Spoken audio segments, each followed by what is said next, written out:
कई सालों पहले परियों का नगर था। उस नगर में कई सारी परियां रहती थी, जिसमें एक लाल परी भी थी।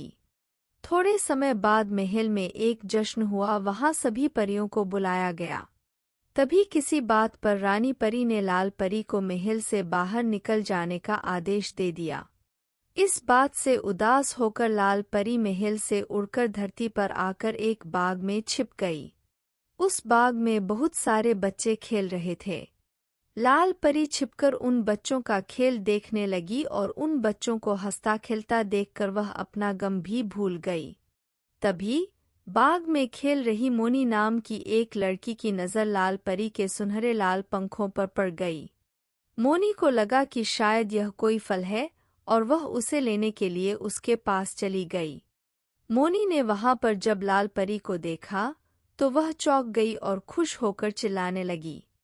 मोनी की चीख सुनकर बाग में खेल रहे सभी बच्चे भी उसके पास आ गए। सुंदर लाल परी ने लाल रंग के कपड़े पहने हुए थे। उसके पंख भी लाल थे और उसने चमकता हुआ लाल रंग का सिर पर ताज भी पहना हुआ था।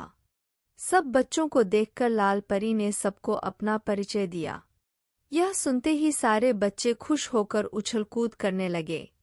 बच्चों ने दादी से कहानी में सुना था कि परियां सारी इच्छाएं पूरी करती है। इसी वजह से सारे बच्चे लाल परी को देखकर और खुश हो गए और अपनी इच्छाएं बताने लगे। तभी मिंटू ने बोला कि वह हवा की सैर करना चाहता है। उसकी इच्छा सुनने के बाद लाल परी ने अपनी छड़ी घुमाई और मिंटू हवा की सैर करके वापस जमीन पर आ गया। फिर लाल परी ने अपनी छड़ी घुमाई और एक रसीला ताजा आम मोनी के हाथों में आ गया।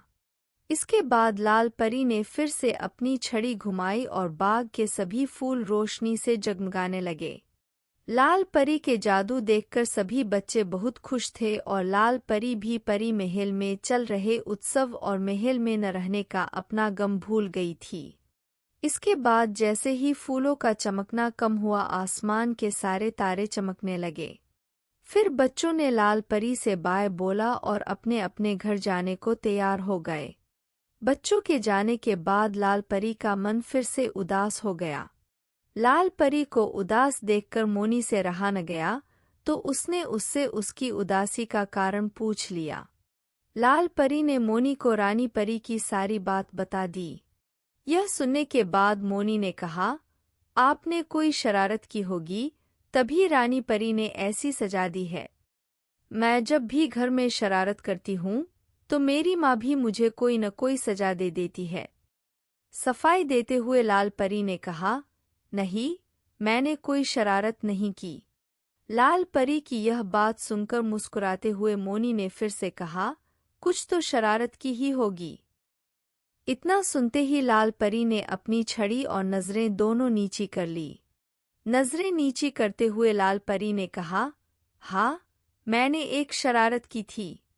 नोटू बौना सीढ़ी पर खड़ा होकर परी महल के सबसे ऊंची घड़ी की सफाई कर रहा था। मैंने सीढ़ी को हिला दिया। डर की वजह से वह घड़ी की सुई पकड़कर उसी पर लटक गया और परी महल की सबसे बड़ी घड़ी की सुई टूट गई। उस घड़ी की सुई टूटने के कारण घड़ी रुक गई और परी लोक में सब रुक गया था। इसके बाद रानी परी ने अपने जादू से सब कुछ ठीक किया और इसी वजह से गुस्सा होकर उन्होंने मुझे महल से बाहर भेज दिया, जबकि इसमें मेरी कोई गलती नहीं, सारी गलती नोटू बौने की थी। लाल परी की बात सुनकर मोनी ने कहा, मेरी माँ कहती है कि अगर हम अनजान होकर कोई गलती करते हैं तो उसके लिए माफ़ किया जा सकता है, लेकिन अगर जानबूझकर कोई गलती की जाए तो उसके लिए सजा देनी चाहिए। तो अब आप ये बताओ कि क्या आपने उस सीढ़ी को जानबूझकर हिलाया था या गलती से? लाल परी ने बहुत ही धीमी आवाज में कहा, जानबूझकर। क्या अगर मैं अब रानी परी से अपनी इस गलती के लिए माफ़ी मांगूं तो क्या वो मुझे माफ़ करेगी? सोनी ने कहा, हाँ बिल्कुल, मेरी माँ ने यह भी बताया है कि अगर कोई काम सच्चे मन से किया जाए तो वह जरूर सफल होता है। इसके बाद लाल परी ने मोनी से कहा कि वह उसकी तरफ से उसकी माँ को शुक्रिया बोल और अपनी जादुई छड़ी घुमाकर अगले ही पल में मोनी को उसके घर पहुंचा दिया। मोनी की माँ के विचारों को सुनने के बाद लाल परी ने सोच लिया कि अब वह परी लोक की सबसे अच्छी परी बनेगी। इसके बाद उसने अपने दोनों पंख फैलाए और आसमान की तरफ उड़ गई रानी परी से अपनी गलती के लिए माफ़ी मांगने के लिए। फिर परीलोक पहुंचकर उसने सच्चे मन से अपनी गलती मांगकर रानी परी से माफ़ी मांगी और उन्होंने भी उसे माफ़ कर दिया।